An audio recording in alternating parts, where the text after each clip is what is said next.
Lu tahu nggak, ada seorang ilmuwan dan penemu yang sekaligus bisa bikin dunia terselamatkan, tapi juga bisa hancur kalau penemuannya disalahgunakan?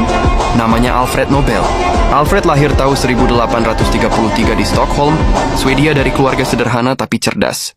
Ayahnya seorang insinyur dan penemu yang mengajarkan Alfred sejak kecil untuk selalu penasaran, bereksperimen, dan mencari cara membuat sesuatu yang lebih baik. Dari kecil, Alfred sudah menunjukkan ketertarikan luar biasa pada kimia dan mekanik. Dia bukan cuma belajar dari buku, tapi praktek langsung utak-atik bahan kimia, mencoba percobaan, bahkan yang berbahaya sekalipun. Saat remaja, Alfred pergi ke Rusia dan kemudian ke Prancis untuk memperdalam ilmu kimianya. Di sana dia belajar tentang bahan peledak dan kimia industri, dan dari situlah ide besar mulai terbentuk.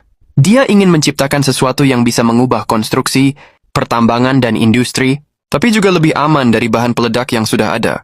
Tahun 1867, setelah bertahun-tahun eksperimen berisiko, Alfred menemukan dinamit.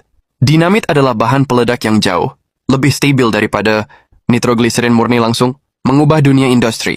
Terowongan panjang dibuka, tambang-tambang baru bisa digali, konstruksi jadi lebih cepat. Dia pun kaya raya, tapi masalah mulai muncul ketika dinamit juga digunakan dalam peperangan. Alfred menyaksikan penemuannya menimbulkan kehancuran dan kematian. Ironisnya sesuatu yang dia ciptakan untuk mempermudah hidup manusia juga menjadi alat kematian. Sebuah momen yang mengguncang hidupnya adalah ketika Alfred membaca nekrolognya sendiri yang salah cetak. Surat kabar menulis, "The Merchant of Death is dead." Mereka menyangka dia sudah meninggal dan menuduhnya sebagai pedagang kematian. Alfred terkejut. Bayangkan melihat versi hidupmu sendiri digambarkan sebagai penyebar kematian. Itu bikin Alfred merenung dalam-dalam. Sejak saat itu, dia mulai memikirkan warisan yang ingin ditinggalkannya. Ia sadar bahwa sains bisa menjadi berkah sekaligus bencana.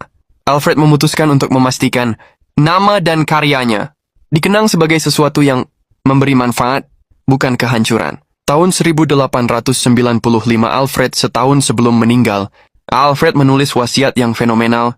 Sebagian besar hartanya yang diperoleh dari pabrik dan penemuan bahan peledak disisihkan untuk mendirikan hadiah Nobel. Hadiah ini akan diberikan kepada orang-orang yang memberikan kontribusi luar biasa di bidang fisika, kimia, kedokteran, sastra, dan perdamaian.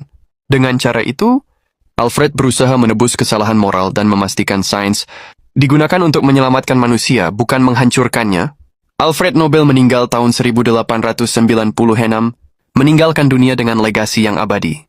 Dari orang yang disebut pedagang kematian, ia berhasil mengubah cerita hidupnya menjadi simbol inovasi, perdamaian, moda ilmu pengetahuan, dan setiap tahun, hadiah Nobel mengingatkan kita bahwa